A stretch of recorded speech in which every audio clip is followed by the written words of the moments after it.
I'm Greg Bygrass, president of Folio Institutional, and this is the Folio Sightlines blog. I'm glad to have with us today Matt Sonnen, founder and CEO of PFI Advisors.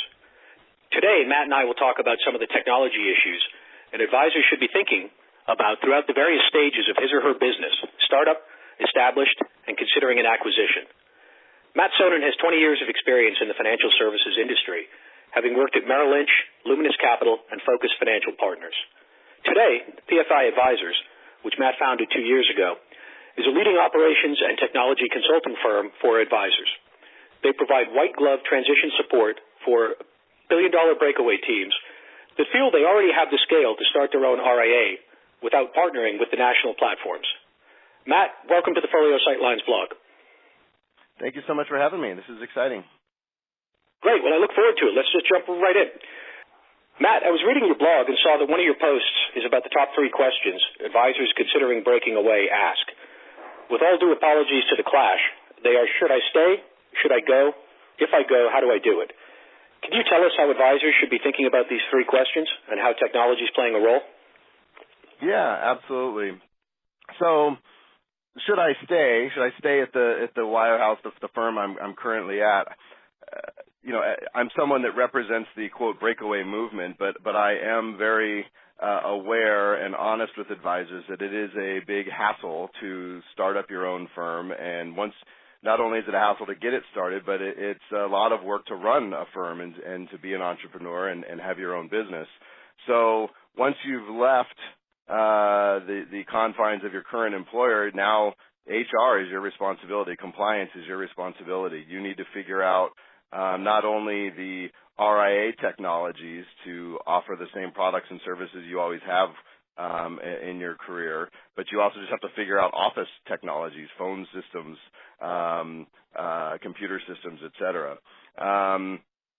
There's startup capital obviously needed. If you are jumping around from one wirehouse to another, a lot of times you're handed a nice check when you arrive. Starting a firm from scratch is the exact opposite. You're spending a lot of money to start the firm. So those are the reasons why a lot of advisors say, well, I've got a lot to complain about here, but at the end of the day, it's just easier to stay. The should I go, obviously I think there's a lot of reasons to go. The long-term economics do make sense. Yes, there's an outlay of capital to start the firm, but I saw another headline this morning. The compensation grid always seems to be moving, and it always seems to be moving against the advisors at these large firms. So there's always an unknown of what's our comp going to look like next year. And then the biggest piece on the economic side that I think a lot of advisors miss is operating leverage. If you're at one of these firms, you're at a fixed payout, call it 40%.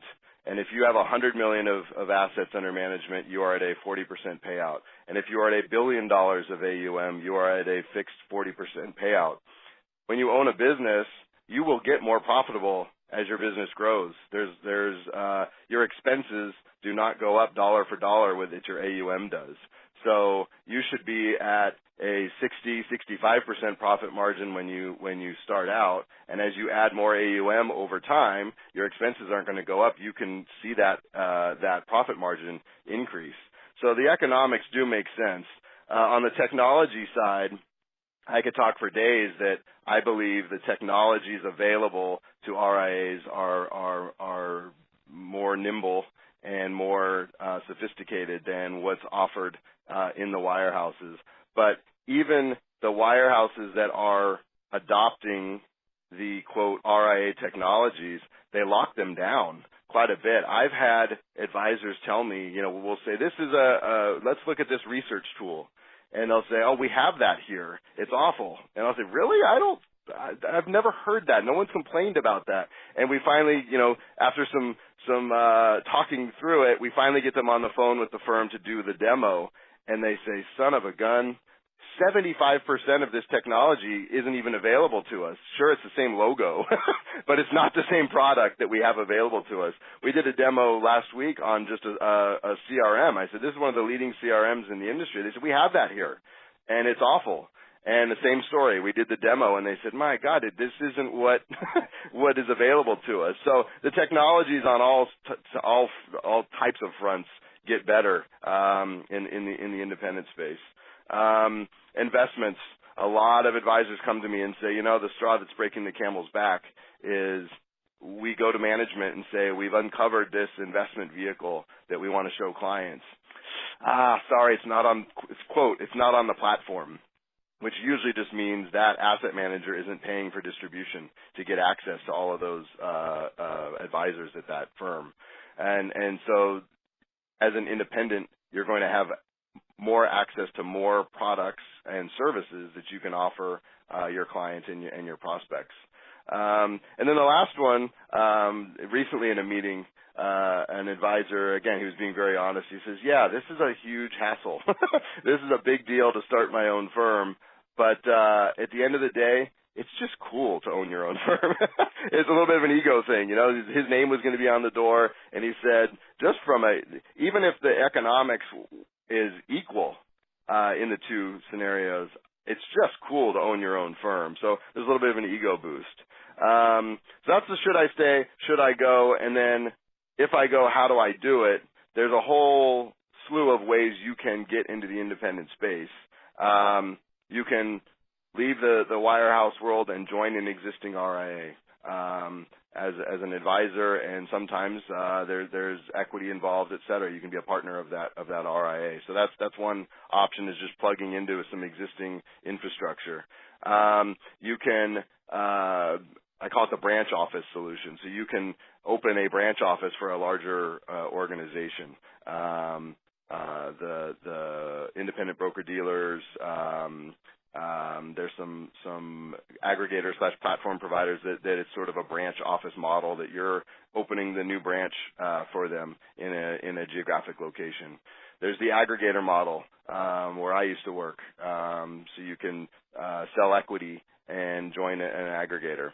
There's platforms out there that offer you somewhat of a plug-and-play solution. So for the advisors that are saying, boy, this is a hassle, I don't want to think about all of these choices I need to make. I'd rather just I want some independence, but at the same time, I want a lot of this solved for me. So you can join platforms, national platforms that are out there. And then the piece that we specialize in is the most independence, but it's the biggest hassle factor as well, is just completely 100% starting a firm from scratch. Starting an RIA, you own 100% of it, but what's the Spider-Man quote? With great power comes great responsibility. So, but obviously we believe in that model very, very much. So there's a lot of ways to do it to get into the quote independent side of the business. It just really depends on the entrepreneurial spirit of each individual advisor. No, that's great. I love the fact that you managed to work Spider-Man in too. But I got to tell you, now I'm sitting here thinking about having my name on the door, so you've completely distracted me. Right? Well, let's do this. Let's stick with the breakaways for a few minutes longer here. Earlier this year, Investment News ran an article of yours about alternative investments. I really liked it because you seemed to dispel a lot of the myths about offering alts. If you're a breakaway or thinking of breaking away, how can alts help your business? Yeah, so everybody is very nervous about the impact of the robo. What's the robo going to do to human advisors? And what is, more importantly, what's it doing to the fees that advisors can get?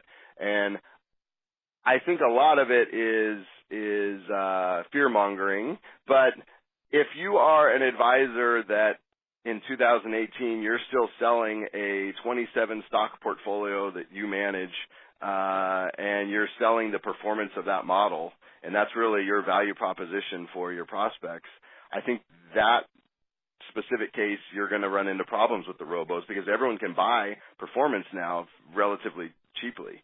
So I think you need to be offering something besides just investment performance. You need some diversification that you're throwing in there. You need some hand-holding, but you need to be showing some sophisticated products that the robos aren't showing. So I think alternative investments are key to, and again, I know it's not suitable for every one of your clients, but you need to be showing something that can give returns not correlated to the traditional markets, hopefully is offering a higher return scenario. So I think that it is a key to the business, to where we are in the wealth management space, that you need to be offering alternative investments, and a lot of people, a lot of advisors are leaning on the family office terminology, that you need to be offering, the bill pay services and a lot of the hand holding that obviously the computers aren't offering.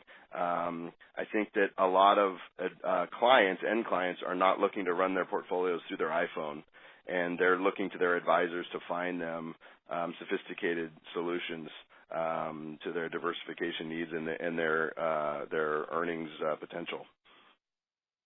I couldn't agree with you more. In fact, we added a new entity to our firm a couple of years ago, via Folio, which is focused on bringing alts into a more accessible and more efficient operating posture for registered investment advisors and their clients to use. And we found that the reception from amongst the advisors to having broader access to what we'll call non-standard assets or non-publicly traded assets, and to be able to hold those in a public online brokerage account right next to their publicly traded and advised equity has been a real advantage. And the efficiencies for the issuers have been tremendous as well. So it seems to be a win-win all around. Absolutely. Let's do this. Let's shift a little bit to established advisory firms and the way they should be thinking about technology. I've heard you say before that advisors struggle with technology primarily in three areas. So let's maybe start with what those three areas are, and then we can dig into those a bit. Sure. Yeah, we've broken it down into too little technology, the wrong technology. So you've got a lot of technology solutions in place, but it's just the wrong the wrong infrastructure when you put them all together. And then too much technology. So too little, too much, and just wrong. And is there an area, do you think, advisors struggle with the most? And if so, why? So it's a funny answer. Nobody expects me to say this as the operations and technology consultant. They assume my job is to sell a lot of technology. But I think the biggest problem I see when we go into RIAs is they have too much technology. And no one expects me to say that answer, but a lot of owners get sold the new shiny object, and they just keep adding to the technologies. And we go in there and we say, that 3 of your systems are doing the exact same thing, or one of your systems could do this, and you've bought 2 others to make that happen. So most of the time, believe it or not, with our technology engagements, we're ripping out technology rather than adding technology. I like simplicity, and obviously, again, these are business owners, so if we can cut out costs, that's always a big benefit too. But getting the most out of your technology with the least number of hops, so to speak, between data is definitely efficient, and from a client service standpoint, but obviously from a cost standpoint as well. So a little bit of a follow-up question here, and this is based on personal observation that I have seen over the last several years. I've found that, at least in my experience, advisory firms really seem to underestimate the impact of technology on the culture of a firm and what it does to sort of change both the operating culture and the impact that a change to process and procedure and the increased automation can actually have on the culture. Have you seen that? Is that an accurate observation? Yes. We actually, this afternoon, we're going on site to a client, and that's really the whole point of the meeting is, okay, we've made a decision. We're going to change this technology. Now, how do we get people to adopt it and actually use it? It's just human nature. This is nothing specific to the advisory world, but we've always done it this way. Attitude is very, very strong, and fear of change people don't like. And a lot of times we say, you came to us with 3 problems with your current technology. We've solved those 3, and we've added 2 other capabilities that you didn't even have before, which you would think on paper that sounds great, but when you have humans now going in to interact with the technology, well, this isn't how it used to be. Well, I used to click here. Well, I used to be able to pull up that report in 20 seconds, and now, because I don't know the new system, it's taking me 40. I don't like this. Well, it's just, we just have to adapt to it and get used to it. You'll be down to the 20 seconds. In fact, this technology, you're going to be able to access those reports in 10 seconds. But yes, there will be a learning curve. So, again, I'm an operations and technology consultant, but I feel like I have a minor in psychology at this point. Well, sticking with that minor in psychology, what tips would you give advisors to better handle the challenges and the opportunities that technology present? It's communication. Just over-communicate. You don't want too many people involved in the decision process, because then you'll just never get a decision made. But involving as many people as you can that logically make sense so that they feel like this decision was theirs. Those that are going to be interacting with the technology the most, hopefully you can get them involved in the decision-making process. And also, if they're not actually making the decision, just letting them see the demos, et cetera, so that there isn't that shock of they come in on a Monday morning and it's been replaced over the weekend and their whole world is upside down. So just communication, over-communicating, selling the benefits, but again, being honest with everybody and letting them know, yes, there will be a learning curve, there is going to be some change here, but the end goal, the end state that we'll be in will be much better than we are today. So we started the conversation talking about breakaways. Then we shifted to the more established firms. Mm-hmm. Let's move on now to advisors that are considering either being acquired or making an acquisition. And starting with those interested in being acquired, what should they be doing to make sure that technology is a positive selling point? So I have an interesting answer to this one as well. Think of the real estate agents. If you want to be acquired, I think if you're selling your house, I'm of the belief you're better off leaving the kitchen as it is and spending a bunch of money to upgrade it to try to get a better selling point, because the new owner is going to come in and rip out that brand new kitchen anyway and want to make it the way that they want. So again, I like to save money wherever we can. If you're looking to be acquired, I always recommend keep your technologies as it is, because the acquirer is going to wants to see that there's going to be some improvements that can be made, some profit margins can be improved after the acquisition. And a lot of times they have technologies that they're holding on to very tightly, and they're going to want you adopting theirs. And so if you're thinking, over the next 24 months, we want to be acquired, I would not be going and spending a ton of money on improving a lot of technologies. So then on the flip side, what are the red flags that firms should be aware of if they're considering making an acquisition?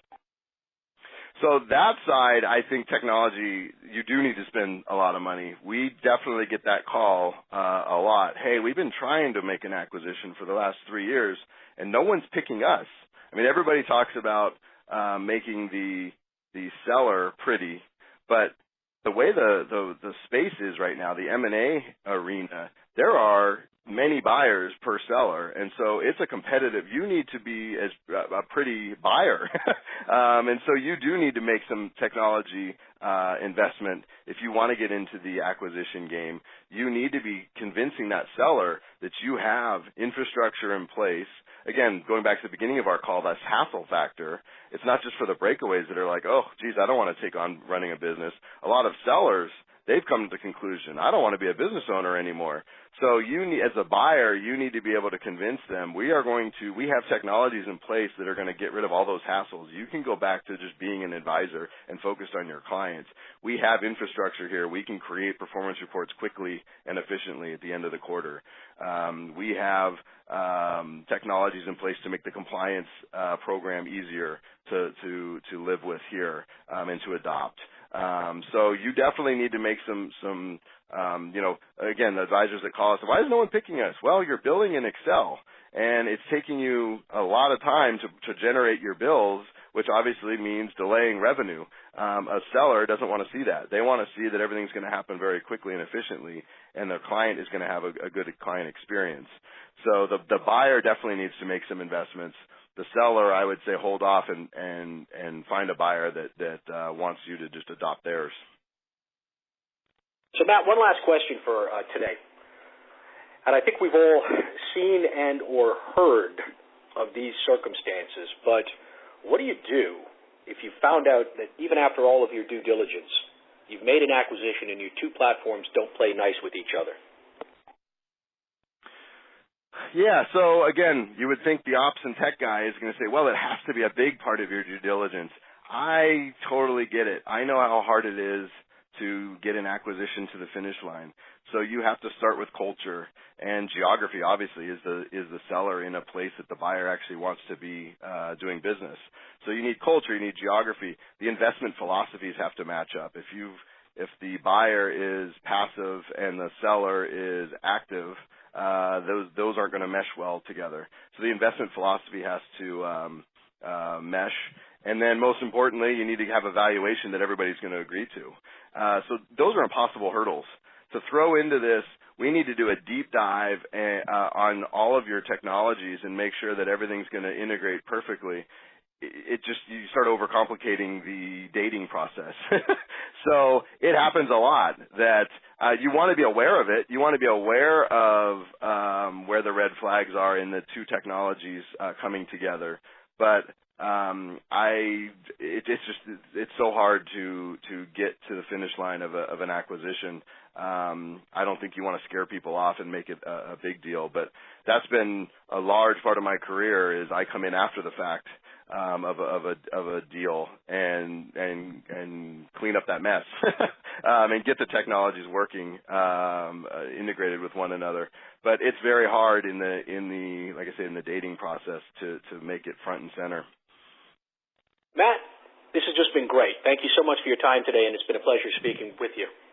Thank you. Appreciate it. This was fun. If you'd like to receive more insightful tips about growing your business, sign up for Folio Institutional's blog at info.folioinstitutional.com/blog. Neither Folio Institutional, its parent, Folio FN Incorporated, or any sister companies have a contractual relationship with PFI Advisors. Folio has not compensated Matt Sonnen or PFI Advisors in any way for this interview.